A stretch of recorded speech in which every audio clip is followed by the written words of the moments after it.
some of the most critical bills for children's well-being. So, we do tough stuff here, you know? Yeah. But it's tough. Emotionally tough. But my thought process is like, what was happening before we made this committee what it is? You know, where was it happening? I don't know. I don't know that it was. So I'm so glad that we're here. Amen. And I know that we are already recording and live streaming, but I'm just going to say this. I have very loud dogs today for some reason. They're going crazy. I don't know why. I think maybe it's the wind. They hear all the stuff. So I don't know if either Rep. Welander or Senator Anwar, if you guys, if I put myself on mute most of the time and you guys handle it, or otherwise you're just going to hear dogs barking all the time. Well, I'm ready to go, and then we will play tag team with Representative Welander. Okay, cool. I'm muting because I could see Sunny is getting ready to start talking. Okay, so what we'll do is we will call the meeting to order, the public hearing to order. Good morning, good afternoon, everyone. So I'm behind. We do have about 5 bills that we are actually going to have a public hearing on, and then we'll have an opportunity to listen to some of our community members, but also leaders within our state testify on these bills. And I'm going to pull up the list on the speakers. Our first speaker for this morning is going to be Sarah Egan from the Office of Child Advocate. Ms. Egan, thank you so much for joining us. Welcome. And we look forward to hearing your testimony. Thank you. Good afternoon to the committee, Senator Anwar, Representative Linehan, Senator Kelly, Representative Dauphiné, all distinguished members of the Children's Committee. This testimony is submitted on behalf of the Office of the Child Advocate. Obligations of the OCA are to review, investigate, and make recommendations regarding how our publicly funded state and local systems meet the needs of vulnerable children. Thank you for raising all of the bills up for today. Wanted to offer testimony on a few of them. One is an act prohibiting the withholding of recess as a form of student discipline. Boy, this is a really important one. And I just wanted to strongly, I think I put it in all caps in my written testimony, which is not something I usually do, but it is so important. You know, the legislature took a step, probably at least a decade ago, to make 20 minutes a day of recess mandatory for elementary school age. That bill was opposed at the time, by a lot of folks who think our kids need more time in the classroom and less time at recess. But we have that. It's probably not enough as it is for children, but having it taken away when there isn't like an emergent safety concern about having a child participate in recess, I think is completely inappropriate and should be avoided at all costs. So I wanted to strongly support that. Also wanted to support another bill raised by the committee, an act extending the age of eligibility for legal representation for youth involved with DCF. Just clarifying that the representation is not provided by DCF. The representation is paid for by the Office of the Chief Public Defender. As all of you, I'm sure, know, youth can stay with DCF until they turn 23 under certain conditions. Many states have provided at this point for legal services for youth and extended foster care already, including Massachusetts, New York, and Pennsylvania. Really important, because if these youth are still with DCF at age 18, it's because they have not found legal permanency with a guardian, their own family, or adopted in some way. So these are youth who really need support and advocacy from lawyers who have a sophisticated understanding of how to help them navigate their way into young adulthood. Finally, I wanted to thank the committee for raising a bill that we suggested to make technical changes to the statutes governing the Office of the Child Advocate, in some consistent with the independent oversight obligations of the OCA. The proposed changes in the bill are designed to reinstate an advisory structure for the Office of the Child Advocate, ensure evaluation of the Child Advocate's performance, standardize compensation for the Child Advocate, and address the need for other minor or technical fixes in the statute regarding our responsibilities, the acquisition and disclosure of records, and extending retaliation protections for individuals who make good faith complaints to the Office of the Child Advocate. I have long wanted to make some of these changes. This seemed a good opportunity to do that. As I think all of you know, the responsibilities of our office are to evaluate the delivery of services to children by state agencies, review complaints of persons concerning state and municipal agencies, and take all possible action to secure and ensure the legal and civil rights of children who reside in the state. We are required by statute to act independently of any state department in the performance of our duties. So given our obligation to oversee and investigate the work of state agencies, wanted to make sure that the essential functions of the work and the work of the office are subject to independent governance and review. We are currently in discussions with our colleagues at the Office of the Governor regarding this proposal. So wanted to let the committee know that. But thanks again for raising it, and I'm happy to answer any questions about any of the bills. Thank you so much, Ms. Egan, for your testimony. I wanted to start with a few of the questions, and then we will have my colleagues ask, and I know we'll probably have all the aspects covered. With respect to the recess, I understand the concept and I support it completely, but I know some of my colleagues are going to ask this question and they'll say, well, I'll try to put it in such a manner which it's palatable, that they say, well, when the kids are acting out and they get time out, it's equivalent to a time out in that situation, that they are not going to have a quote unquote a privilege of going out and spending time with their friends because they have not listened to their teachers. Would you speak to that and put it with the prism of the health issues that the children are facing and try and help us, the ones, not myself, but others who may be wondering the rationale for this? Yes, thanks you for that question. And, the OC is not the author of the bill, so I'm sure the proponents are here today to also talk about it. But I mean, a timeout, is actually defined in other areas of state law when it comes to children with disabilities and students. And it's really defined as the temporary removal from a positive activity to sort of, teach and redirect a child. Even if that happens in the context of recess with children, if we're talking kindergarten to fifth grade, some very young children, any time out, even if it's appropriate, given the circumstances, should be very brief, and the child should be supported and redirected back to a developmentally appropriate activity, which play is. Our children need more play. They need more opportunities to learn through social interaction and physical play. Kids need to be healthy. Low-income children and children of color are the most likely, when the legislature last studied this, and I'm going off memory now from I think a decade ago, when the legislature last studied this, low-income children of color were the most likely to have like 20 minutes of recess a week. So we've made some progress in this area. And I think that, yes, children at times need to be redirected into safer and positive behaviors, but not to the detriment of eliminating the only window of time they have in the day for free play and social interaction with their peers. If there's a safety concern, and that's why I said that in my initial remarks, sometimes there's a safety concern and it needs to be dealt with. But I think as a general rule, we want to create a presumption in favor of maintaining this time for children. One of the things that you did not comment on was SB 311, which is an act concerning child fatality review panel. Do you want to speak to that a little bit? I did. I didn't really see that there was a substantive change in the language, unless I missed that. I thought it was just technically correcting some language, some brief language. So I didn't have a substantive comment on that. Okay, perfect. Thank you so much, and I'll ask my co-chair, Representative Linehan, to ask her questions. Thank you very much, Senator. So, hi, Ms. Egan. It's a pleasure to see you again, as always. I want to thank you very, very much for being so supportive of the recess bill.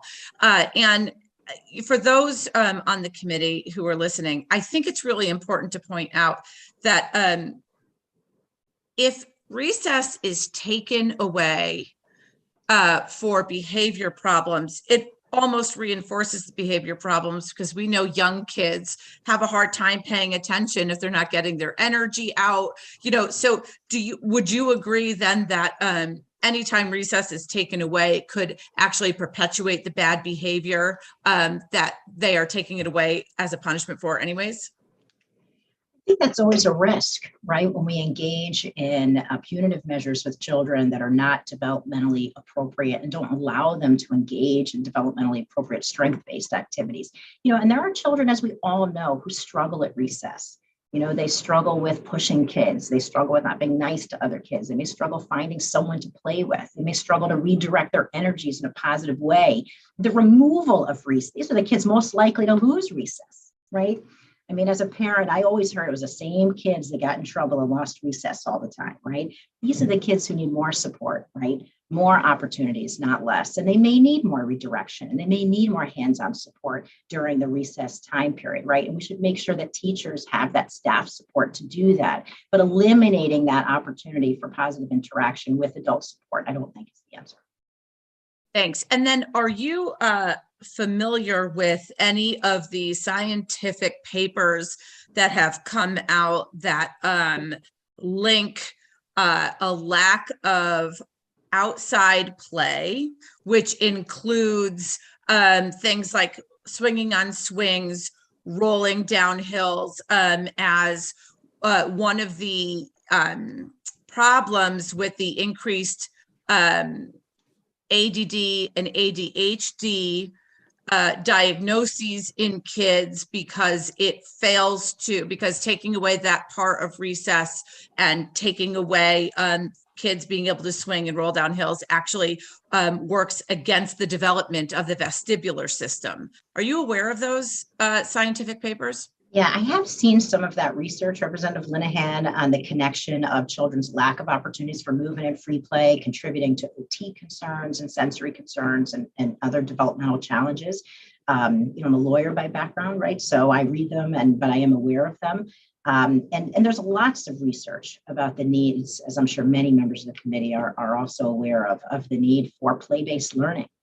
We don't have a lot of that in our elementary schools, and they're probably not nearly as much as I'm sure teachers would like, and that parents would like, and that kids would like. We have still, even at a very young age, a very paper and pencil and desk approach to learning for young children that we really need to move away from, right? And a recess bill is just one aspect of that, but children need movement at that age.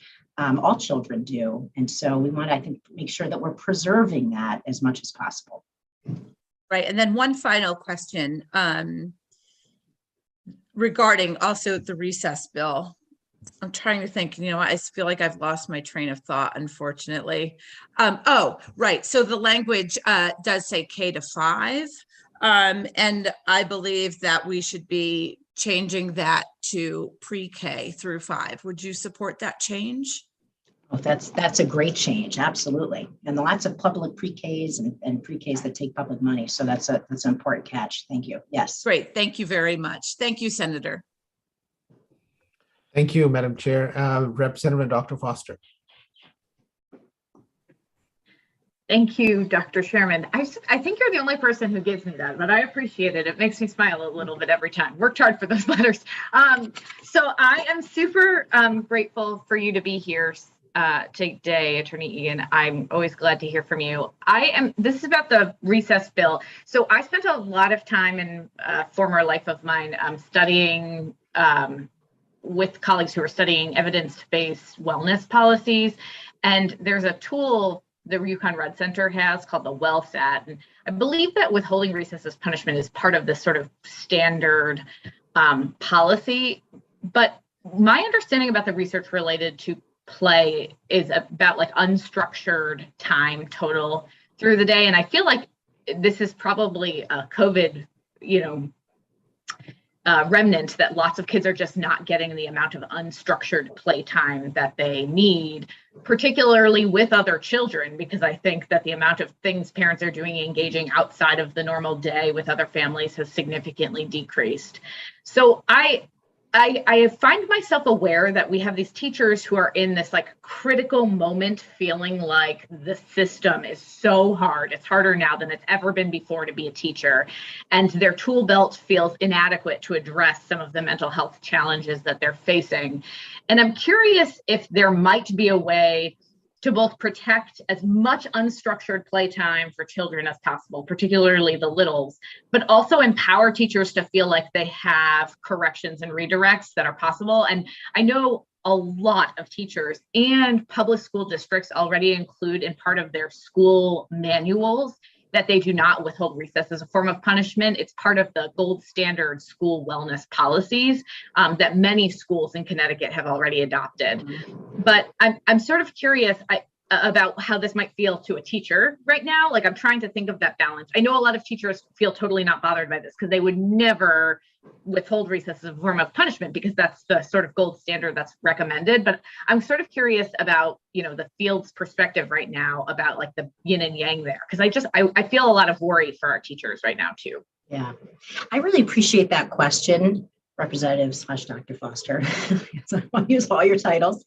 I appreciate that question. I think I think it would be interesting to hear from teachers. I mean, my experience is that teachers want to provide as much developmentally appropriate free play and for kids, right? They don't control the curriculum, they don't control the time, they don't control the resources in their classroom. And it's not always the classroom teacher from elementary school, right? As you know, that's monitoring recess, so that gets rotated around. So I think, hearing from teachers, even informally as part of this as to, what would help them make this work, I think could be really illuminating. I think it also highlights that, maybe there needs to be more adult support. We know there needs to be more adult support for teachers and kids in elementary school. We know that, right? And that's in part what some of the other big bills of the session are also about. And also it all runs together, right? If you have well-staffed schools with multi-tiered systems of support, then you don't have to rely on punitive measures because that's the tool that you have, right? So it's I think it sort of runs together. But maybe thinking about, how recess gets staffed in the first place to redirect children and provide them some additional support and monitor that a little bit more closely, might make a big difference. But how that gets addressed in statute, I'm not quite sure, but I think you raise a really important point and the need for that teacher feedback.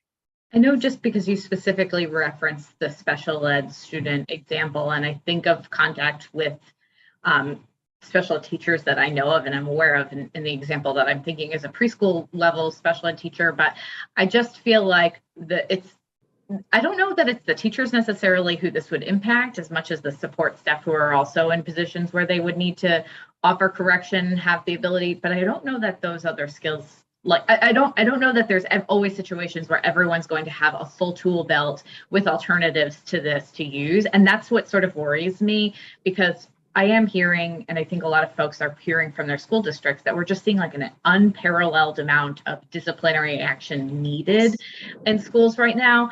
And so I feel like I've heard teachers say, like, using the metaphor, like, we're building the plane while we're on it. And I just don't want to like take a tool away while we're doing that, even though I just want to make this absolutely clear. Like, this is an evidence-based policy. As someone who's spent my entire career trying to address childhood obesity, this is a really good, recess belongs in every child's daily existence. But I feel I want to make sure that I don't feel like I'm hampering teachers at the same time as making every child's ability better. I don't want to feel like it's an either or juxtaposition. And so I appreciate your help navigating that internal concern I have. One just last thought in response, and this is all, just off the top of my head in response to your question, one, your two things. One, your mention of, the evidence-based policy, so recess, so the AAP, American Academy of Pediatrics, actually has a position statement on recess. I'm sure you're probably already aware of it, as does NIAC, the folks that accredit the preschool. So just wanted to underscore your point about this being an evidence-based proposal. What I worry about, and again, it's anecdotal, is that kids who lose recess are likely to lose it repetitively, right? That it's probably the same couple of kids in the classroom that lose it over and over and over again, right? Which is a red flag, because if you lose it once and you get to stay in after, okay, not ideal. But if you're that 7 or 8 year old who's always in trouble and always being asked to stay in from recess, it's sort of a red flag that more support is needed for you and for the teacher, for the paraprofessional. And maybe even if there's a way not to overcomplicate it, but to sort of flag for kids, for whom safety is a concern or who have lost recess, that maybe that needs to be a trigger for, positive behavior support plan for that child. I mean, just one thought, not that you want to stick all that language on the bill, but that's sort of what I think about in response to that. And I just worry that we have a shortage of those behavior support staff in the schools as it is. So I just feel, and I'm cognizant of the other testimony that we have related to this bill today coming before us, but I'm so grateful for your time and all your work that you do. Thank you so much. Thank you, Representative. Perfect. Thank you so much, Representative Foster and Representative Dauphin. Please go ahead. Hi, good afternoon. Thank you, Senator.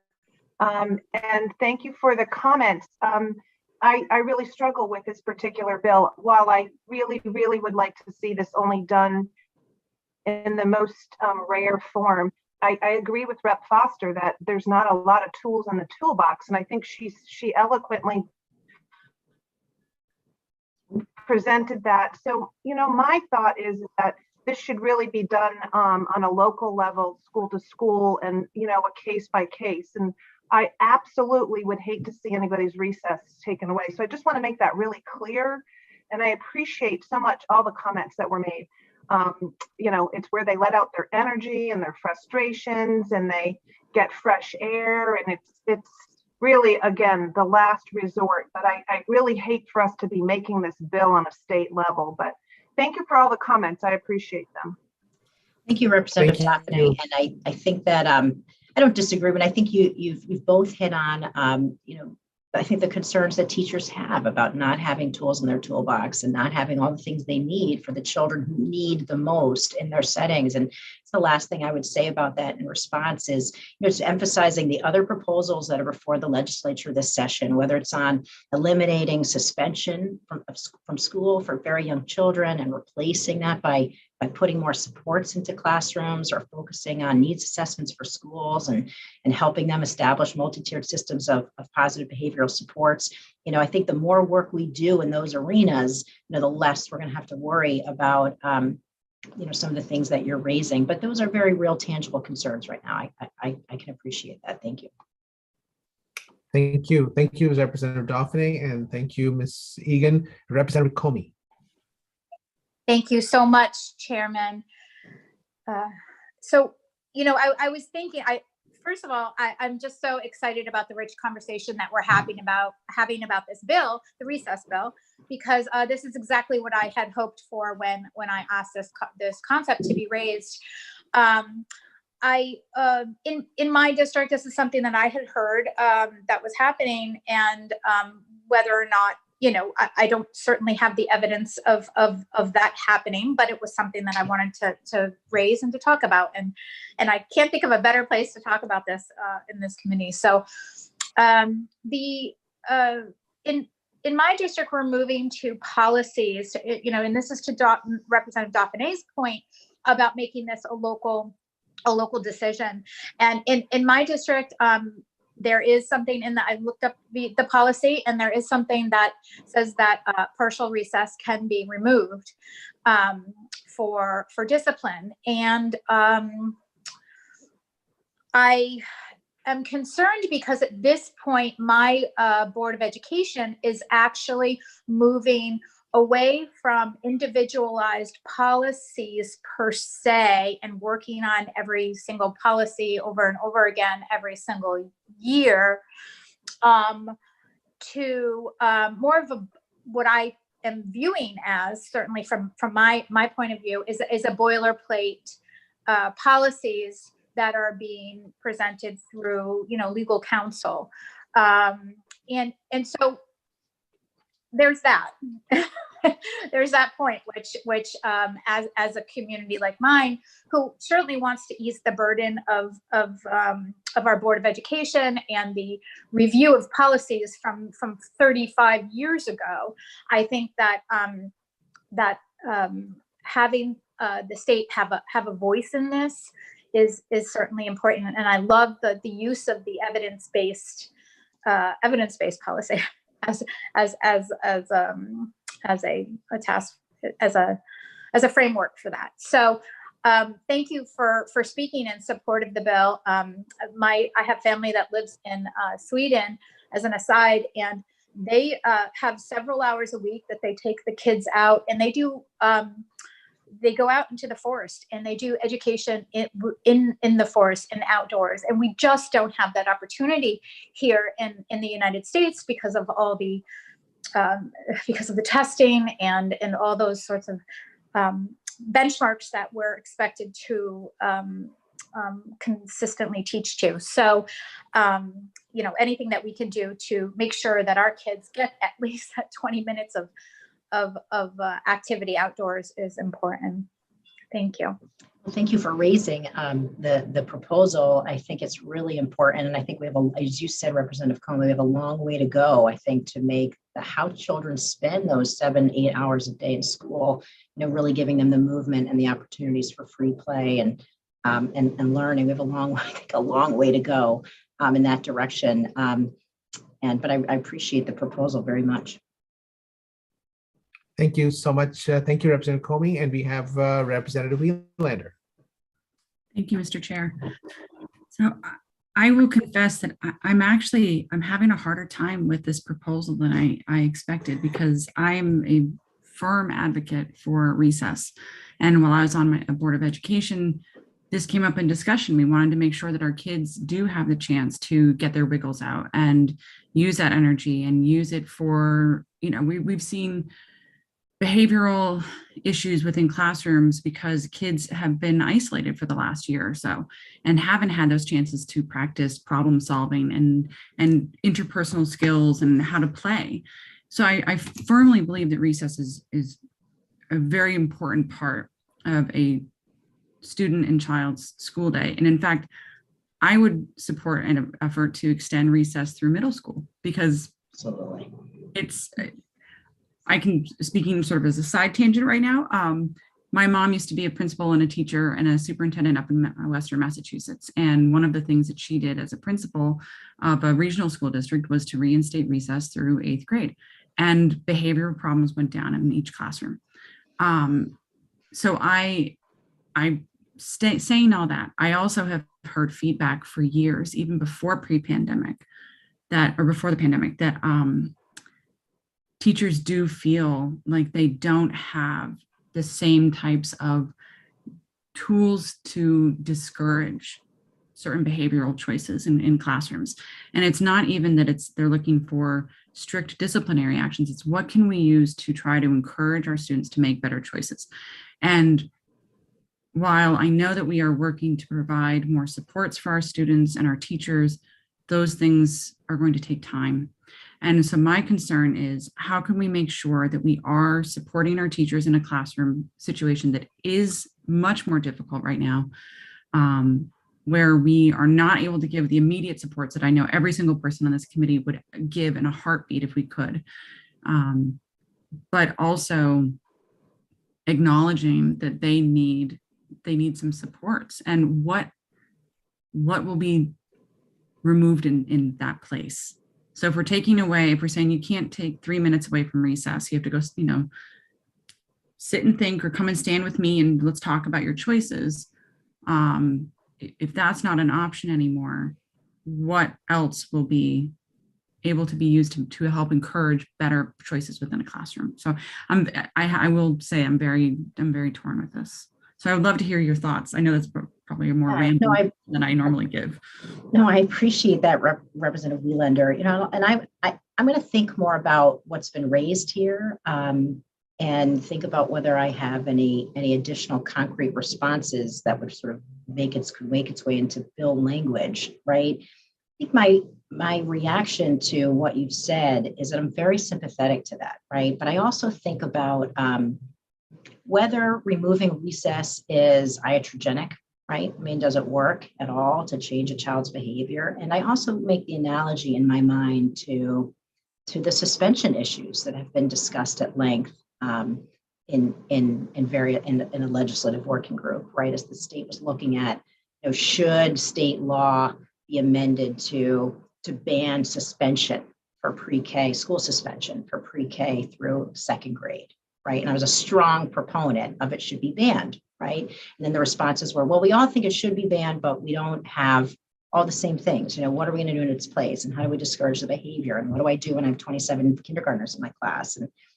But what I worry about, what I guess last things I'll say, because I know there's more people who will talk about this, but one is, in general, I believe that state law should reflect the best policies that we know are good for kids, right? And so to the extent that moving as close to a mandate on free play for children reflects the best policy that we can, that's the direction we should be moving towards, right? And secondly, you know, to reiterate a point I made earlier, that the kids who get suspended, who get removed from school altogether, the kids who get removed repeatedly from recess, because that's the tool that there is, are kids who need more from us, you know, and it's hard to ask teachers for more, right? And that's because they don't have more to give, but those are the kids who need the play and the support and maybe a little of the tutelage and the redirection. And maybe those are kids who need a little bit of more hands-on at recess. But they need more from us. So that's, you know, those are sort of thematic answers to your questions, but I'm going to think more about what's been raised here in terms of the timing, right? And what else we could do. And I'll be happy to send that back to the committee. Hopefully I'll think of some things.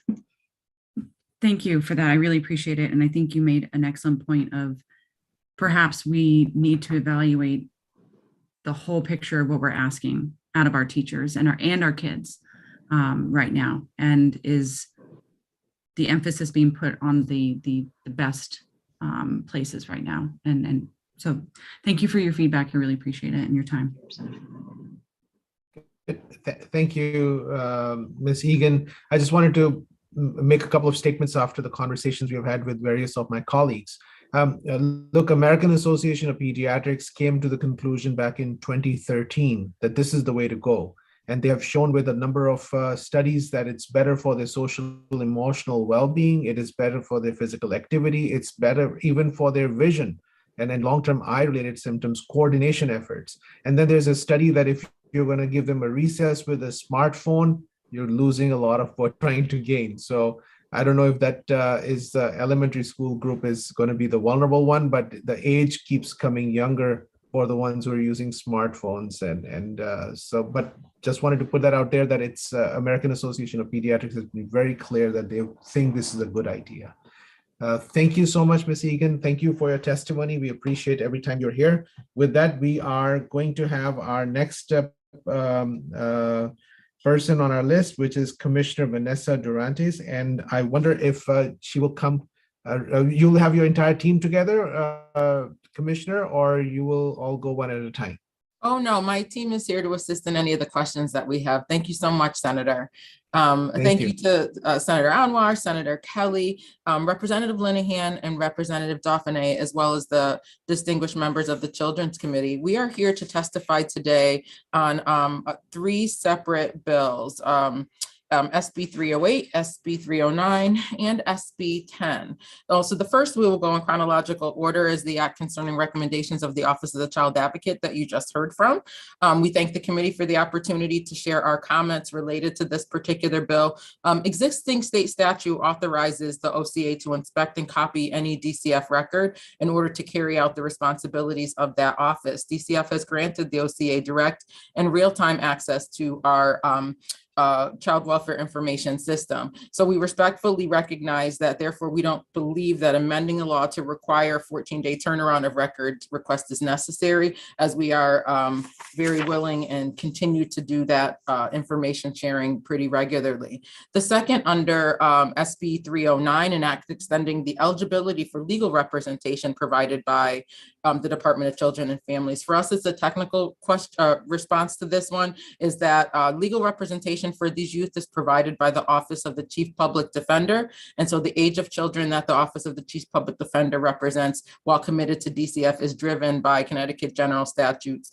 46B-120. DCF does not have a policy regarding eligibility for legal representation.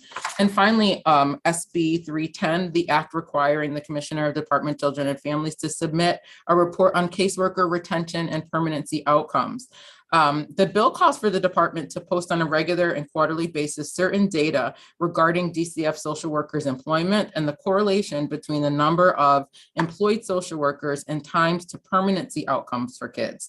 Establishing a timely permanency for children is paramount to ensuring their physical, emotional, and psychological well-being. We recognize the intent of this bill, but we do not believe it will yield an answer to the overall question of what factors negatively impact timely permanency for children.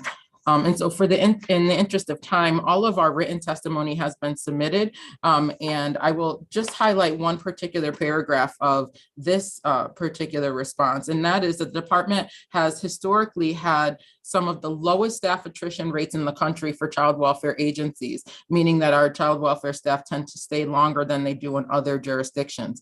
This is confirmed by an analysis of the National Child Abuse and Neglect Data System, or NCANS, as you've heard. The data from 2003 through 2015 shows that Connecticut DCF was in the top 5 for the lowest number of turnover in the 46 states for which data was provided. We are not in agreement with the proposed legislation for the factors that we have listed, as the correlation between permanency outcomes is usually not a one-to-one. We note that the implementation of this particular bill, were to move forward, would require additional staffing and resources that are not currently supported in our budget. So we hope that the information that we have provided in written testimony is useful and helpful to the committee. And I do have members of my team as subject matter experts if any of the questions require additional detail. Thank you so much, Commissioner. Commissioner, you've become an expert in keeping things in 3 minutes and in putting so much data in a menu, which is very understandable. So maybe we need to learn that skill from you. And Commissioner, I wanted to clarify a couple of thoughts with you. And when we are sometimes looking at bills, we are looking at not only when things are going smoothly, but not smoothly, but smoothly as well. And I know under your leadership and the team that we have with the DCF is a very available, accessible, and knowledgeable team. And also with the Office of Child Advocate, we have a very involved Office of Child Advocate that has been working from outside for us very seamlessly with you. And then that's exactly what you're saying. But when we are making policy, we feel it's worthy to make a policy irrespective of the current group of people, so that this policy would last longer than all of us. That's our goal, and until it's improved by people who come after us at some point. I think that's the rationale for it. Just because it's seamless right now doesn't mean that a commissioner many years down the road is going to work in that manner. And that's probably the rationale for this. Any thoughts on that? Certainly, and I appreciate the comment and suggest that the decision to open or the statute that reflects the availability of the DCF system was created before us. So that, has been in place for quite some time. And although we are extending a collegial relationship to continue the lines of communication between DCF and the Office of the Child Advocate, the actual transparency and openness to our system has been in effect prior to us. Okay. So your initial comments, they're not detrimental to the functioning. You're just saying they're not necessary. Right. Is that fair? Okay. I think that's fair. Okay, that was helpful. And what happens is that there's these sentinel cases that actually reach the legislators, who then subsequently put an issue to try and address that. And I think, for some of our children, having a caseworker is a lifeline. And then if there's a caseworker that changes some of these vulnerable children, their life changes quite a bit. And that probably has triggered this conversation that how frequently is this happening? Is this something that we need to have a better handle on? And I think that's what the rationale for that part is. And while, again, because of how well our DCF works, the question comes to is, it's just keeping track of these changes, because these changes are going to have an impact on the child as well. And then as legislators who are representing the community, we feel it's worthy to keep track of some of these aspects. So any thoughts, or what is the downside of having this? So I think the downside is the resources by which the department would have to secure to be able to report out on this, because the reasons why a worker may change on a particular case are varied. This is something that I can speak to with a level of experience. There's promotions, there are people who leave the job for one reason or another, retirement, change in position, a whole host of reasons why workers will change. And so we have to look along the entire chain of command. Typically, there are people who have consistency. So maybe if a social worker changes, the supervisor doesn't, or the program manager, or there's somebody that kind of maintains their consistency. What our concern is with this particular bill is the fact that it's hard to point to one of those factors that's influencing permanency. And that's just the changes within the department. We could have a stable worker on a particular case, and there could be delays on the court side of things just because of scheduling or availability of the court that could impact permanency. The availability of services, families' ability to secure services and actually see the outcomes. Also, we tend to give families a chance, particular parents that might be struggling with whatever the issue was that brought them to our attention, to really try to make great strides in improving their parental capacity. And sometimes that impacts permanency. So, we have quite a few initiatives underway to impact timely permanency and try to shrink that time. However, we don't believe that this particular bill will get to that issue of more timely permanency as a one-to-one, if that makes sense. I certainly hear your concerns, and I also am trying to weigh the reason why we put this bill forward, and I'm just brainstorming with you quickly to say that, well, if it wasn't quarterly, it was less frequent, and there was a sunset after we reassess it, would that make it less stressful on the department? Yeah, honestly, again, I think it is really a resource issue. And because there are so many factors that would play into this, I have my strategic planning bureau chief on if this answer requires a bit more detail, but because there are so many factors that impact permanency, I'm not sure that the time frame for reporting that would, change my position on this. Thank you. You're suggesting somebody's going to speak? Oh, yeah, if you would like further commentary on this particular issue. Bureau Chief Trina Mazzata. Trina, are you on, and can you speak to the issue of what it would take in order to report this information and what that would mean related to understanding our permanency outcomes? Sure. Thank you, Commissioner. Good afternoon. As the Commissioner said, I think what it would take for us to pull that data from the system, as opposed to the benefit and gains we would see in knowing how many workers a particular case had, we would really be, I think, spending the resources in the wrong place. And so I say that because, as the Commissioner indicated, there are a multitude of factors that impact timely permanency. For example, we just got our national data indicators today, and we talk about the age of entry for kids in care and how that impacts outcomes for timely permanency.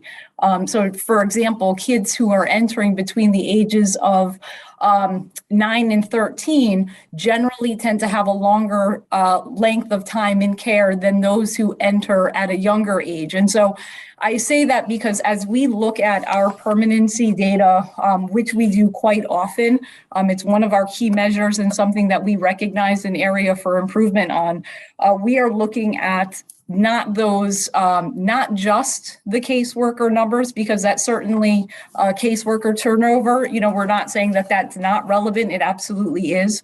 But also looking at age of entry into care, looking at reasons for entry into care, looking at needs and services as the Commissioner said. And so we continue internally to look at that data, and our agency statistician had done some work looking at over 21,000 removals between the period of 2010 and 2019, and really narrowing down, looking at that to say, what are the primary drivers of delayed permanency. And so again, it's really a research-based study and not just a one-to-one with the workers, because it's just impacted by so many other factors. And so for us to spend the time changing our system to just be able to report out on number of workers, I'm afraid would divert from the resources that we've been able to put onto the side of actually diving into the data specific to our permanency outcomes. Okay, thank you so much for your comments. Look, DCF is a very powerful organization, and short of for an average citizen in the community, short of dying, dying is probably easier than losing a child, and an agency which would have that capacity, and so it. And there is for some people who may not have had the perfect experiences, they feel that their only course is to work with the legislators to try and identify ways of strengthening assessment and coordination and so on. So and again, realize that having the children and how many people are coming and going would be such a complex issue for any agency, but I'm somewhat surprised because I did not think it was as big of a involvement that it would just shake the entire department of children and family just from just gathering that little piece of information every few months. So I'm somewhat surprised, and I will have more conversations with the proponents as well to understand and try to look at a sentinel case or cases that have resulted in this bill. But I appreciate your testimony, and I know Representative Relander, our vice chair, has a question or a comment. Thank you. Thank you, Mr. Chair. Good afternoon, Commissioner. Thank you for being here. And I know this is a complicated subject, and I've had conversations with your team and with advocates, and I think I can speak fairly confidently that the overall goal and outcome for everyone is the same, making sure that the kids find safe, permanent housing as quickly as possible, and they and their families are supported within the process. And looking at your testimony and looking at all of the different points that you referenced that go into supporting a family through this process and a child through this process, it seems that there are a lot of different points where it's like the domino effect, like one point could impact the next in the result.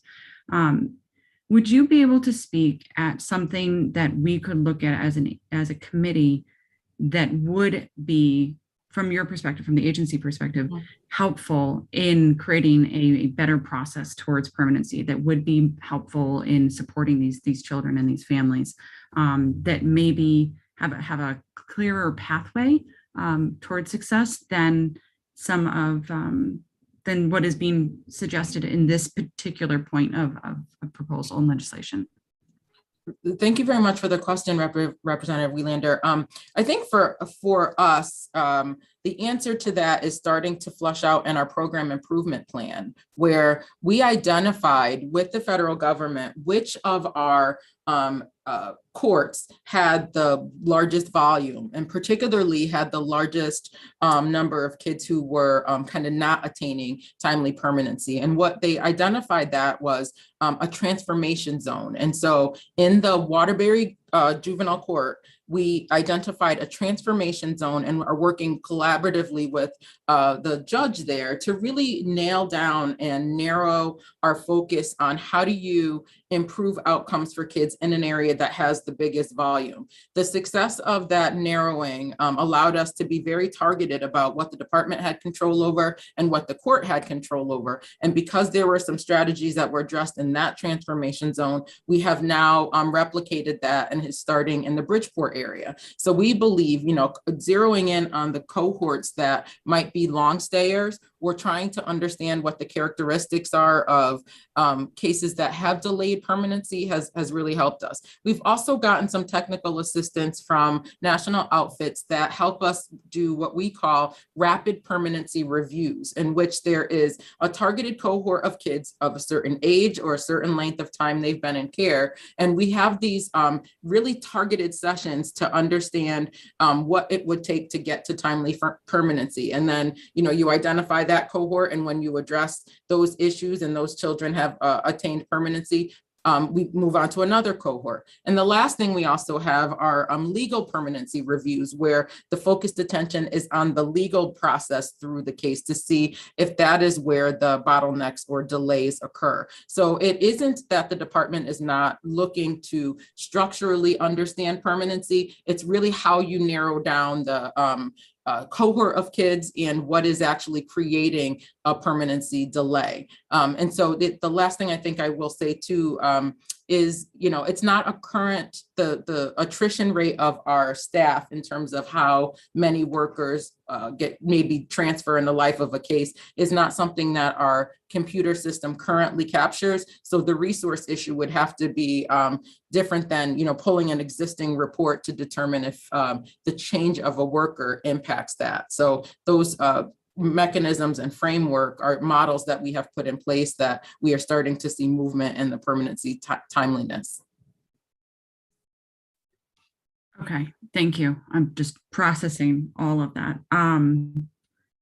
Okay, I think, again, I know that we all want the children to make sure that they find safe, stable places as quickly as possible, because that's the best for them. And I think it would be helpful to know why people were choosing to go forward into different positions or into whether it's retirement or whatnot. And I believe my understanding is that that sort of the process of exit interviews has been centralized within our state, and it's no longer an internal process. So it's a little bit even more complicated. Is that correct? Am I understanding that? Hiring and recruitment has been centralized. Okay. Okay. So it's harder to get the feedback as to why people are potentially leaving. And I guess our testimony would be that while it would be arduous to gather that information in order to report, it may not yield what the original intent or the spirit of the proposed bill is looking to get to. And all of the other factors that I just named or processes that we've put in place will likely get closer to that, as opposed to really looking at worker turnover. Okay. All right. Thank you. I think this is definitely a conversation that would need to continue. And I look forward to discussing it more with you and the advocates as well to hear their feedback. Thank you very much for your time, Chair. Thank you, Representative Wielander. Thank you, Commissioner. I do not see any other comments or questions. We truly appreciate each and every one of you are here, and thank you for the work you do every single day. Likewise. Thank you very much to the committee. Thank you, Senator. Thank you. And we have our next person on the list is number 9, Stacy Schleife with the Center for Children's Advocacy. I hope I pronounced your last name correctly. You did. Thank you. Thank you. Distinguished members of the committee, my name is Stacy Schleife, and I'm an attorney here in Hartford at the Center for Children's Advocacy. I'm here today in support of the concept behind Senate Bill 309, an act extending legal representation for older foster youth. Connecticut law thankfully allows our youth in foster care to stay with DCF past age 18. This allows our children who otherwise have no permanency in their lives to take advantage of the many benefits that the state continues to offer older foster youth, whether it's tuition payments, stipends for bills, case management, or rental assistance. As they should, these are young adults with no familial safety net. As the law exists now, however, Connecticut youth lose their court-appointed attorneys the day they turn 18. Attorneys they've had for years since they first entered into state care, and oftentimes the only consistent person they've had by their side as social workers turn over. Simultaneously, these youth are being required to enter into a contract with DCF to remain in extended foster care and receive the aforementioned services. A contract that requires them to do certain things on their end to remain in care, find jobs, succeed in school, cooperate with any service providers. The contract is then reviewed and renegotiated every few months with DCF as a condition for the youth's continued care. Very much unlike an actual parent-child relationship, but nonetheless. While over 20 other states have extended legal representation for the over 18 age group, including Massachusetts, New York, California, Connecticut has not. As my written testimony outlines in more detail, attorneys are needed not only to give a youth a voice in court, but attorneys are also trained to provide advice, negotiate, counsel on remedies, navigate red tape and ever-changing state policies, and most importantly in our case, empower youth with the knowledge of their rights in extended foster care. We've had countless calls, especially those in these last few months as the pandemic has started to wane, where stipends have been reduced, education funding and rental contributions are being taken away, all going unchecked. These are kids without parents to speak up for them and lead by example, who have grown up in the system, experienced trauma, and just need the extra support as they mature into adulthood. A 19-year-old called me last week after receiving a discharge notice from DCF in part because he was unable to find employment, one of the conditions of his remaining in care. DCF had lost his green card last year, and as a result, he was unable to find work, obtain a social security number, get a state ID, or receive any sort of stipend. Yet they were looking to discharge him anyway. I can assure you this would not have been the case had he had an attorney by his side from the start. My written testimony outlines some examples of just a handful of the youth who have been resourceful enough to reach out for legal assistance. There are many, however, who go without. Just finishing up, from conversations we've had with OCPD, they do support the idea, but would need additional funding to implement it. Youth in extended foster care are one of the most vulnerable populations in our society, saddled with trauma, mental health needs, and often without a stable income, housing, or transportation, and constantly at risk for discharge from the system that raised them. As an investment in our future, we must ensure that the foster care system is accessible for all of our youth, and we believe having an attorney by their side would help with that. Thank you for your consideration. Thank you so much, Attorney Schleife. I think you make a pretty strong case. And then as I was listening to you, I said, well, I need an example. And just as I was thinking of the example, you gave the example. So it was very important. And I think very valid perspective. You want to add anything else? I was just going to add that we're hoping, assuming they can sign on, to have at least one of our youth testify later today. And a number of them have also submitted written testimony with other examples of their own. So we appreciate the consideration. And can I also ask which other states have moved forward with the change of the age? Do you know offhand? There are about 20 of them. I do have a list on my computer that I could email you. But around here, I know Massachusetts had, where I had practiced for many years, and which that's why this caught my attention once I moved to Connecticut, that it's not something that we offer. But New York, Pennsylvania, California, I believe District of Columbia. I don't want to give any misinformation, but there are about 20 that I could email. Okay, this would be helpful. I think you can send it to our clerk, and our clerk will share with everyone in the community. So, but I found your testimony very helpful and very compelling. Thank you so much. Thank you. I appreciate it. And seeing no other comments, we will move on to the next person on our list, which is Jennifer Fell, followed by Ryan Biggs. And I think I do not see Jennifer Bell, so Mr. Biggs. Good afternoon, distinguished members of the committee. I'm writing on behalf of Fostering the Community and Calling All Brothers Incorporated to testify in strong support of SB 310. Thank you for allowing me to participate in this discussion for this bill. I am a current sitting board member of Fostering the Community. I'm also a founding member of Calling All Brothers Incorporated, where we engage, mentor, and lead the community, focusing on young boys as they transition to adolescence. Currently, I also serve as a councilman in Weathersfield, Connecticut, serving the underserved with a focus to having access and necessary available sources to all. Additionally, I serve as a United States Navy Reserves officer, lieutenant junior grade, mentoring and leading junior service members to become leaders of tomorrow. I support the proposed bill because the topic at hand is remarkably close to my heart.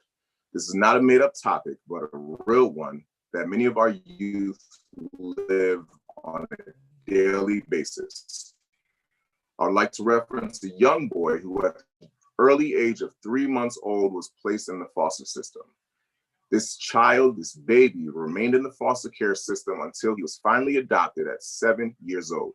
For 7 years, he moved from foster home to foster home and repeatedly was assigned various caseworkers who came and went with no true connection to assist with his placement. He was shifted through a multitude of foster homes and experiences so many different culture shocks. This baby in just 7 years lived with Latino, Black, Asian, and Caucasian families and never had a chance of feeling truly loved by any of them. He rarely saw a caseworker, and when he did, it was different from the one he saw the month before. So it added to yet another broken connection.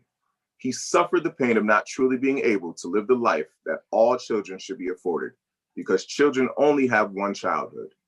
This child was being built on a foundation of heartbreak, loneliness, and social disconnect.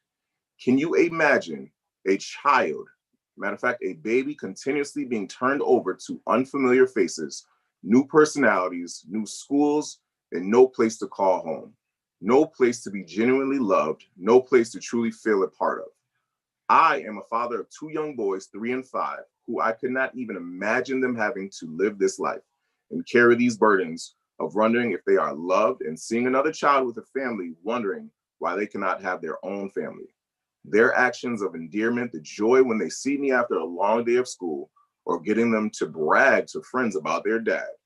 This young boy did not have any of these experiences. From your view, I'm guessing that a question may be, where is this child and why is he not speaking for himself? And I'm here to tell you that that child is me.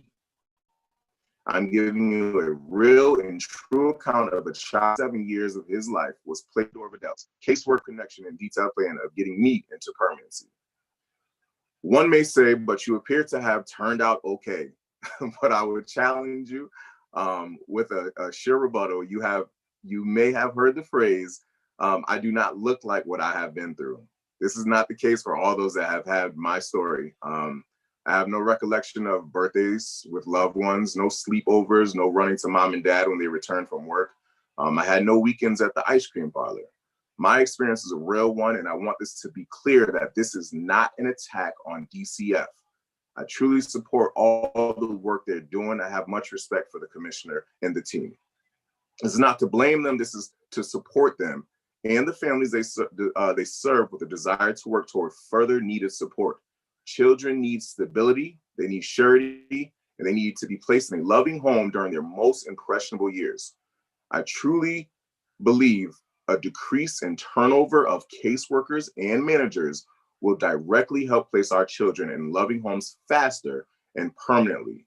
We must support this bill, which in all will provide the necessary data to fully support DCF and will make our communities a much better place to live in for all. Thank you all for allowing me to share my story. Thank you so much for sharing your story, Mr. Biggs, and then thank you for your service. I just wanted to explore this a little bit further with you because I know you just heard the commissioner and her team being against this bill because of logistical reasons. And I was gently pushing back because I felt that the needs are there.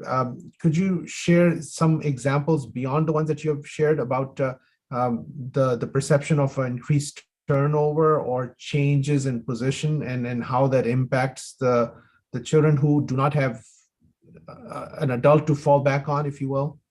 Absolutely. Thank you very much for the question. Well, for one, our children are not a logistical concern. Our children are children. So we can't, I'm a supply officer in the military, so logistics is what I do. Our children need to be addressed and treated like they're children. So if there's a disconnect, I honestly believe that we need to figure out how we can further support the children and remember that we're here for the children. As far as the turnover, the one thing that I can speak to directly is that when you have multiple adults that you want to lean on as a child, you know, most of you, I'm sure you all have children or you know, are very close to some child. But the shifting of a person that you're expecting to rely on and you think you have a connection and then they leave, all of a sudden that creates a further disconnection of you not being wanted. And that follows a child. And I'm only saying this from my experience and from other foster children that I've grown up with and been around. Some of them who could not share their story today because they're still dealing with those heartaches and pains from their child. Not everyone has embraced it as I have. So many people will not speak about this. And that's one of the things that I really want to put out there, that this isn't just, you know, when they're a child issue. This follows them into this direction with adults. You know, we talk about the recess thing and getting in trouble. This correlates with these kind of things because they do not know how to present themselves around other people. They don't want to be around other people because for so many years, every time they try to make a connection, that connection is broken. So why would they put themselves out there to continue to make connections when every connection they try to make, it keeps on getting dismantled? And I'm sorry if that didn't directly answer your question. No, it does. It does, and it's very helpful. I'm gonna. I was pushing back with the commissioner earlier. I'm gonna push back for you just so that I can get some things teased out. It's not in any shape or form to suggest that. Look, the question is, and to the question makes sense that if there is a significant number of changes in caseworkers, permanency outcomes are going to be impacted. That's our assumption, but it's a very logical assumption in an average mind that that's likely to happen.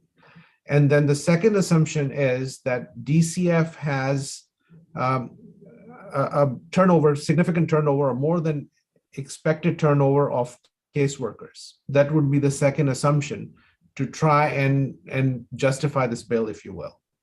Am I okay so far? So with that, if the DCF says, look at the numbers for the turnover in the entire country, and we are in the lowest percentile or the top, the least likely to have the turnover.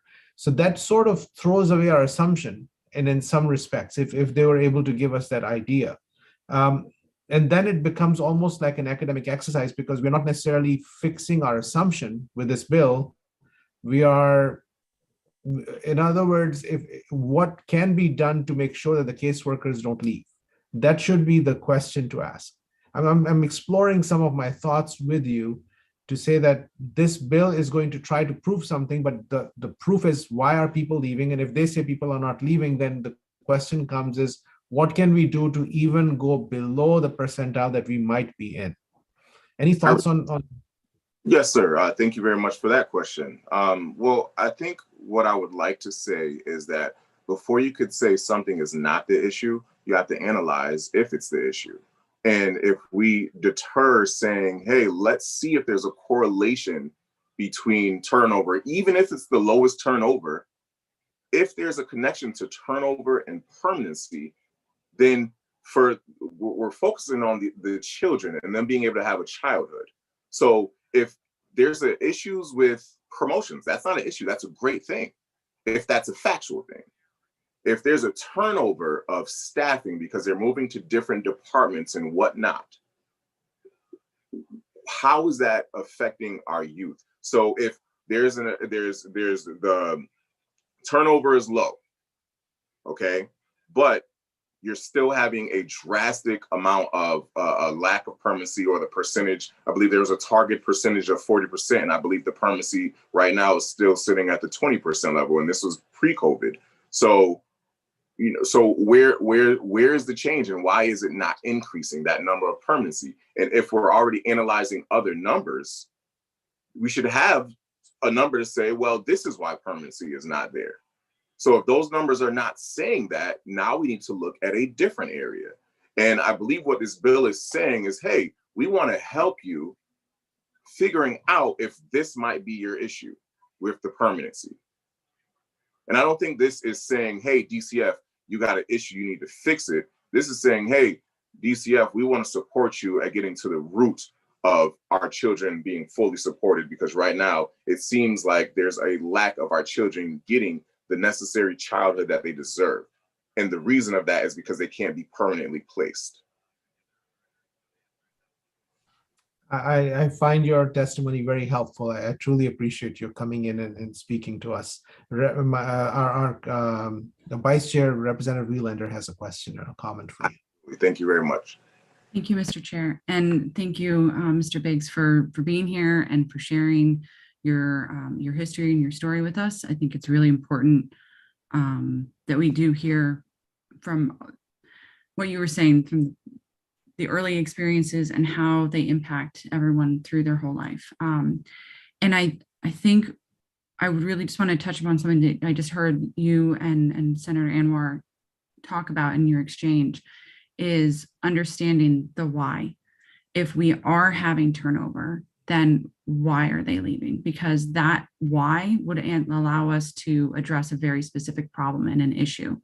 And if we are not able to, if we as a committee, or if as an agency, whether it's DCF or DSS or X, Y, or Z, if they are not able to easily access that information about why people are not staying at their jobs, serving, especially in these very valuable and important positions, we need to have access to that information. Because if we don't know that it's because of caseload, or if it's a lack of support for the burnout, the social, emotional, and the mental burnout that may happen with it, with this type of work. If it's because I don't even want to speculate, but until we get that information, we're not going to be able to fix those problems. And I think that's a really key point that we'll need to dial into moving forward. And I thank you for your time and your testimony and your advocacy today, and also for your service. So thank you. Thank you very much. Thank you, Mr. Chair. Thank you. Thank you, Mr. Biggs. I do not see any other comments or questions, so we appreciate your testimony, and we will reach out to you again if there's any question. Thank you. And the next person on the list is Kelsey Canessa. Thank you so much for waiting, Kelsey, and please go ahead with your testimony. Hello, everyone. Hi, Chair Anwar and Linehan, Vice Chair Wielander, ranking members Kelly and Dauphinais, and distinguished members of the Connecticut Children's General Assembly Children's Committee. My name is Kelsey Canessa. I am a Master's of Social Work student at the University of St. Joseph's in West Hartford and a resident of Middletown. This academic year, I have been working diligently with fostering the community to understand different issues that arise in foster care and how those issues impact the children in the care and custody of the commissioner. During my time with fostering the community, I have written a white paper, which is attached in my written testimony, and I encourage everyone to look through it. I have also co-authored an op-ed published in the Connecticut Mirror discussing the impact of case turnover on permanency. I'm here today to communicate my unwavering support for Senate Bill 310, an act requiring the Commissioner of Children and Families to submit a report on caseworker retention and permanency outcomes. In passing this bill, we can take the time to see the impact caseworker turnover has on children in foster care right here in Connecticut. With this knowledge, we can work as a community to better protect children and give them back their childhood. This bill is not intended to make major systematic changes. It is designed to provide a mechanism for studying and the problems that with caseworker turnover in order to help both staff and children through an evidence-based lens. As such, it can serve as a first step in improving a system that is meant to protect children rather than do more harm. Research done in Milwaukee has shown that when a child changes caseworkers just once, their chances of permanency drop from a 74.5% chance in 12 months to 17.5% chance in that same time frame. Moreover, when a child is living in a constant state of uncertainty, It leads to further emotional and behavioral issues. Children need to form healthy attachments in order to thrive, and a consistent caseworker is one effective way to provide this. When children feel as though they have nobody in their corner, they are more likely to act out and become self-injurious, and less likely to advocate for their own needs. It is therefore important to establish an evidence base in understanding the impacts of caseworker turnover, case transfers, and their detrimental impacts on the children in the care of the state. Please use your vote to send a message to these children that you care about their chances to succeed and to show them that their lives hold value. After all, they only get one childhood. Thank you for your time and consideration. Thank you so much, Kelsey, for your testimony, and thank you for the work that you're doing. I was just reading your op-ed quickly to get a glance at some of the work you're doing.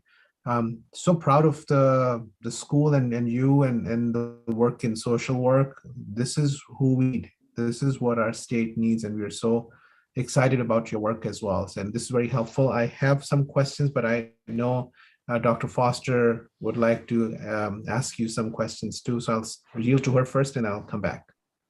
Go ahead, Okay. Representative Foster. Thanks so much, Mr. Chair. Hi, Kelsey. Thanks for being with us today. I was trying to open your white paper while we were here, and I'm unable to do it from the link. So I'd really appreciate if you'd email that to the members of the committee. I just can't link to it. I've tried to search it, but would you mind giving us a brief overview of your findings? Yeah, so basically the biggest findings were that permanency is greatly impacted by the number of workers on a case. Handing off a case to a new worker significantly delays the time a child is in care. Also that cases should remain with the same caseworker while it is open as much as possible. A case should only be allowed to switch workers in emergency situations, or like if there's a promotion or something like that. Oftentimes children are switched caseworkers and there's no reason given, which is the main reason that we would like to push forward this bill, because when that happens, sometimes these kids fall through the cracks, and a lot of times, unfortunately, that is a big factor in it.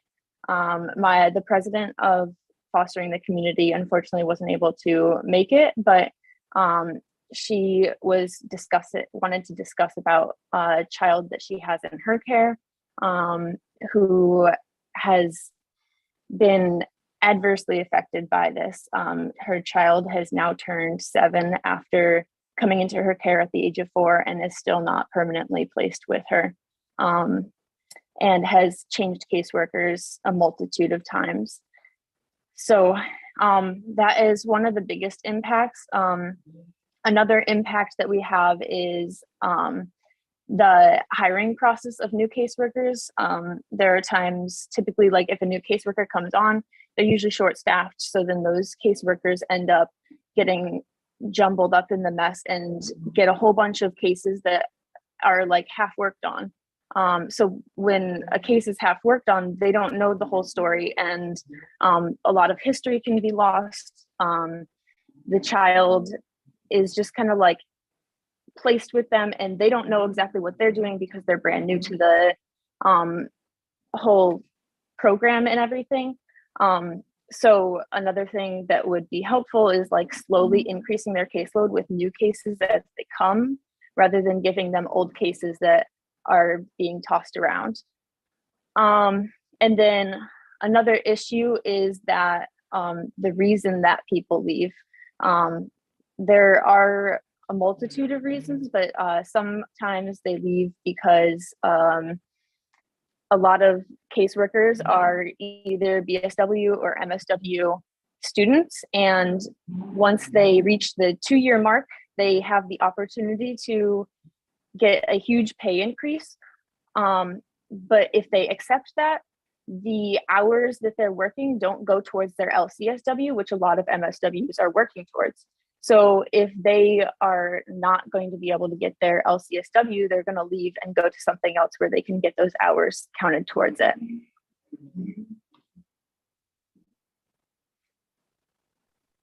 I really appreciate your responses and your thoroughness. I think, as we're having these conversations, it's really upsetting as a parent for me to imagine things that seem like staffing issues playing a role in a child's outcome. That is upsetting for me to hear.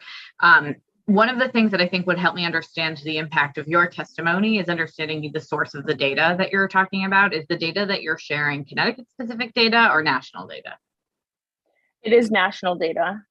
Okay. The study that most of the information comes from is the Milwaukee study, which is a nationally renowned study based on turnover effects and child placement and stuff like that. So. Okay, I appreciate you sharing. I'm eager to read your white paper, and if you wouldn't mind sharing with me or through our clerk so it could get shared out with the rest of the committee, I'd be really appreciative of being able to read that paper. Thank you so much. Yeah, of course. Thank you, Representative Foster. So Kelsey, a quick question. Do you have any information about Connecticut with respect to the turnover and the causation of the turnover? For Connecticut at this time, no, which is why we want to push this bill forward, because this is how we would get that research done, and we would be able to find evidence and build evidence-based practices, which are the most effective ways to combat issues in the system. And are there similar laws in other states which have allowed to get some of this data and start to assess issues? I am actually unsure on that. I don't think there are, but it really depends state to state how, I guess, how supportive the DCF or other child agencies are in getting those kinds of things together. A lot of times collaboration is better in some states than they are in others. And so when you get a lot of pushback, there's less likely that any studies will be done in that field. But if you are able to get a bill put together and you can get it pushed forward, then we can do that research. Okay. And do you think if improving the permanency is the goal, is this the first step, or there are other possibilities to be able to look at best practices and see if we can place resources into achieving those best practices? And then I'm asking this in response to the commissioner's word that, look, we are going to take resources away from this study, and that may be counterproductive to what we are trying to achieve, if you will. So I believe that this is the best way that we can get that first step taken, just because if we don't have the evidence, then how are we going to build anything up? So there are agencies and programs that could help with this kind of stuff, like CASA. I know it's new in Connecticut, the court advocates for children. They only have them in New Haven at the moment, but those would be a great resource throughout Connecticut if we could build up more of CASA, because it's somebody who is, and a lot of times it's volunteers who stay with a child through their entire court proceedings and everything. So it's somebody who's constant in their lives no matter what. Whereas I know in DCF, there's a lot of turnover and stuff. So if we could get that might be helpful. But I think that only solves a small problem. That doesn't solve the entire issue at hand. I found your testimony very helpful, and your data and information and in this complex area, you've helped me quite a bit, and I'm sure my colleagues who are listening in are benefiting from your words and work as well. Thank you so much for your testimony. I do not see any other questions or comments, so we'll move on to the next person on the list, which is Emily Kendricks. Emily Kendricks, you're next. Hello. Good morning. Okay, I'm just gonna read it, sorry. So distinguished members of Children's Committee, my name is Emily Kendricks, and I'm here today to ask you to support Senate Bill 309, an act extending the age of eligibility for legal representation for youth in extended foster care. When I was first introduced to my attorney, Stacy, she reached out to me to get a little more background information on my situation. I had a court date coming up where my parents were going to decide if they were going to give up custody for me or not. First, Stacy answered any questions I had and explained what the court meeting will look like and what outcomes may happen based on their decisions. She made sure that I had a clear understanding of everything that was going on, as well as understanding what I wanted to come out of this situation and using this information to best decide how she can support me.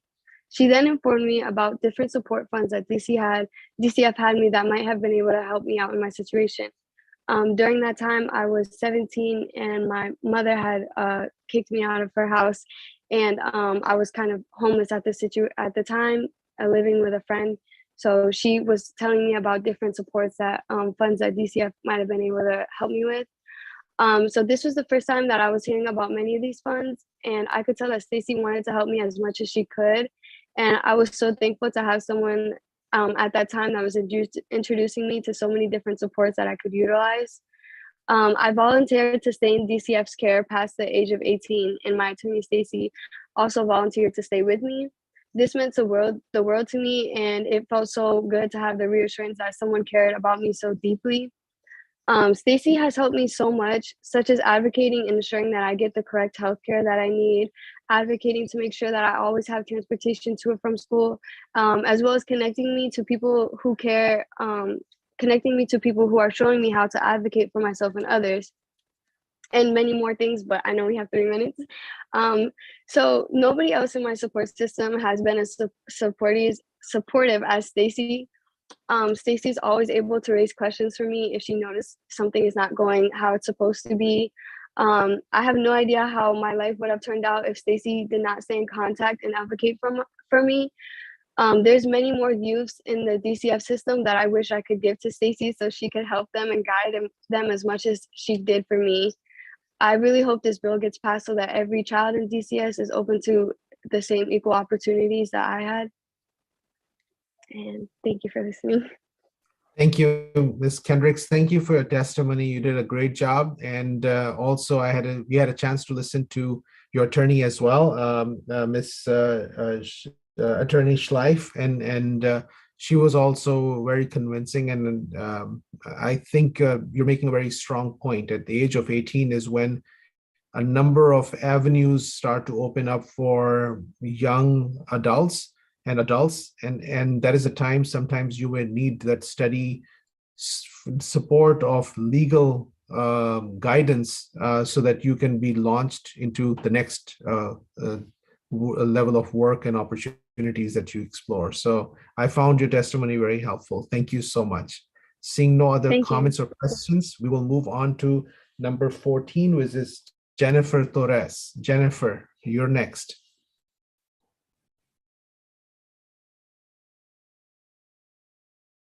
Jennifer, you can unmute yourself. There you are, and you can actually turn the camera on if you choose to. Okay. Good afternoon, distinguished members of the Children's Committee. My name is Jennifer Torres, and I am a mother of 5, and I live here in Bloomfield, Connecticut. And I wanted to speak in support of Bill 309. For nearly 2 years, our family had a teen friend of our daughter living in our home. During this time, our family and her school reached out to DCF in hopes of getting her the support and the services that she needed. And much to our surprise and disappointment, getting DCF to take action on behalf of this child was extremely difficult. It took over 6 months for DCF to open a case, and even longer for her to finally be taken into their care. At every juncture, myself, her teachers, her school administrators, her therapist, her medical providers, her adult sibling, and she herself were met with obstacles and inexcusable inaction on the part of DCF. Fortunately, she was connected with an attorney from the Center for Children's Advocacy a little over a year ago, just 2 months shy of her 18th birthday, who has been able to continue working with her. There were many occasions where DCF would give bad information not be knowledgeable about their own mandates, programs, or services, not follow through on agreed upon plans, even when court ordered, and in general, not perform their basic duties. It was the knowledge, connections, and experience of the attorney that acted as a check to this time and time again. I cannot imagine how teens and young adults in DCF care who may have little or no outside adult support and no attorney are able to successfully deal with the overwhelming systemic barriers that are in place. These attorneys are a vital check on DCF and help to balance the power that these young people have when dealing with a massive bureaucracy. It is unfair and impractical to expect teenagers and young adults who are already advantaged in many ways to be able to somehow possess the knowledge and skills of an attorney as they make decisions concerning their education, living situations, or their rights. If the goals of these various agencies is to best support these young people as they transition successfully and safely into adulthood, then it is paramount that they have the advice and support of an attorney during that time. It is also important to note that many, if not most of these young people in DCF care struggle with mental health to various degrees due to the traumas that landed them in DCF care in the first place. For our team, having someone working on her behalf who is an accomplished, intelligent, dedicated, and caring member of the community gave her an important boost to her feelings of self-worth. It was easier for her to see that her life, her experiences, and her voice mattered when someone she and the community at large hold in high esteem was taking a personal interest in her and advocating for her life's improvement. While her attorney may not have set out with the intention to act as a mentor to our team, she became one nonetheless. Thank you for your time, and I strongly hope that this bill passes so that all of the vulnerable teens and young adults in Connecticut can get the legal support that they need. Thank you. Thank you so much for your testimony, and we appreciate that. And seeing no questions or comments, we will move on to the next person on the list, which is Jacqueline Swaggerty. Hi, can you guys hear me okay? Very well, thank you. Okay, hi, my name is Jacqueline Swaggerty. Distinguished members of the Children's Committee, my name is Jacqueline Swaggerty. I am here today to ask you to support Senate Bill 309.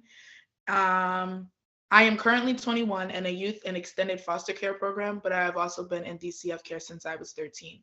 I hope that you are aware that in staying in DCF care past 18, you are asked to sign contracts stating that essentially you will stay in foster care and abide by expectations in doing so. Also in that contract, it states that the terms are subject to change at any time. And with every change, you are asked to sign a new contract agreeing to those terms. With contracts usually come legal terminology that most people need a lawyer to help them understand what they are agreeing to. Extending the age eligible for legal representation allows us a clear understanding of what terms are changing and how it affects us directly.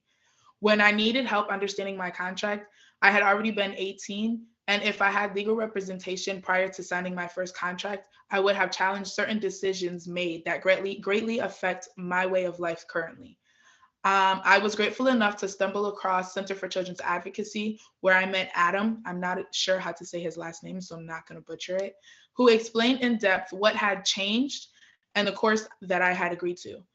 And speaking on the connection between consistency and success, by supporting this bill, you will allow us the right to understand the changes to come and ultimately give us a better shot at success. Thank you for your time. Thank you so much, Ms. Swaggerty, for your testimony, and thank you for coming in and taking the time for all of us. Your testimony has helped us as well in coming to a better decision going forward. I see our co-chair, Representative Wieland, our vice chair, Representative Wielander. I don't need the promotion. I'm going to leave that to my chair. Thank you, Mr. Chair, and thank you, Jacqueline, for being here. I was just wondering, would you be able to share, and if it's something that you want to share later on, if you want to think about it, if there were any other steps that we could take that would help the transition process that the committee could look at. I remember there was a recent forum that Connecticut Voices for Children held, and one of the points that they brought up was that young people who were aging out were not able to apply for rental and housing assistance until they hit 18. But then there's like a 2-year waiting gap. So you're in that horrible point of uncertainty, just as you're trying to launch yourself as an adult, which, looking back as an 18-year-old, it's, it's a lot to ask. So I just didn't know if there was any specific points that you could share with us that might be helpful to look at as well. Absolutely. I know that currently, you know, I'm 21 now, but at 18, there were decisions that were being made that I didn't really quite understand. And, you know, you're signing a paper basically giving your life away and telling these people that you're going to do everything they're asking you to do, and that they will provide you assistance. I'm currently in a situation where they are, if I had legal representation, the way this is happening currently wouldn't have happened. They're currently dropping how much they pay for rent as well as our stipend. And, you know, with COVID, I mean, that definitely takes a huge place, because with COVID, our economy isn't as strong as it was prior to COVID.